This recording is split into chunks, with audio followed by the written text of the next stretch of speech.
এই পৃথিবীতে এমন একটি জায়গা আছে যেটা বেঁচে থাকলে পৃথিবীর সকল প্রাণী এবং উদ্ভিদ সুষ্ঠুভাবে বেঁচে থাকতে পারবে। কিন্তু একবার সেই জায়গাটি যদি ধ্বংস হয়ে যায় তবে পৃথিবীতে থাকা সকল প্রাণী এবং উদ্ভিদ ধীরে ধীরে ধ্বংসের দিকে ধাবিত হবে। আর সেই জায়গাটির নাম হলো অ্যামাজন জঙ্গল। এই জঙ্গলটা এতটাই বিশাল যে এর আয়তন প্রায় 55 লক্ষ বর্গ কিলোমিটার। মানে হলো যদি পুরো বাংলাদেশকে টানা 37 বার পাশাপাশি বসানো হয় তবুও অ্যামাজন জঙ্গলের প্রায় অনেক জায়গা ফাঁকা থাকবে।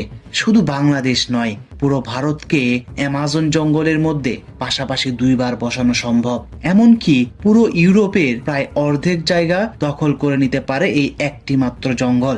এই অ্যামাজন জঙ্গল কোনো দেশের একক সম্পত্তি নয়, বরং এটি ছড়িয়ে আছে 9টি দেশের ভেতর।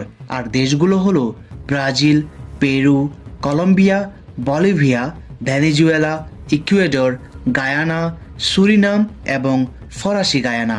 এই জঙ্গল এতটাই গহীন, যদি কোনো একটি মানুষকে এই জঙ্গলের একদম মাঝখানে একা ছেড়ে দেওয়া হয় তবে ওই মানুষটির এই জঙ্গল থেকে বাইরে বেরিয়ে আসতে 1 বছরেরও বেশি সময়ের প্রয়োজন হবে।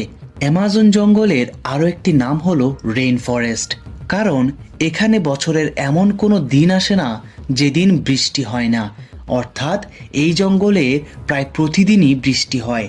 আর এই জঙ্গলে বৃষ্টি কোনো ঋতু নয়, বরং এটি প্রতিদিনকার একটি স্বাভাবিক ঘটনা।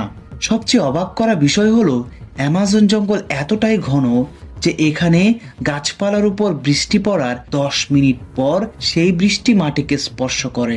শুধু তাই নয়, এই ঘন জঙ্গলের কারণে দিনের বেলাতেও এই জঙ্গল রাতের আধারের মতো চারদিক আচ্ছন্ন থাকে, কারণ এর উপরের স্তর এতটাই ঘন এবং গাছপালা এত বেশি যে সূর্যের আলো প্রায় 90 থেকে 95% আটকে যায়।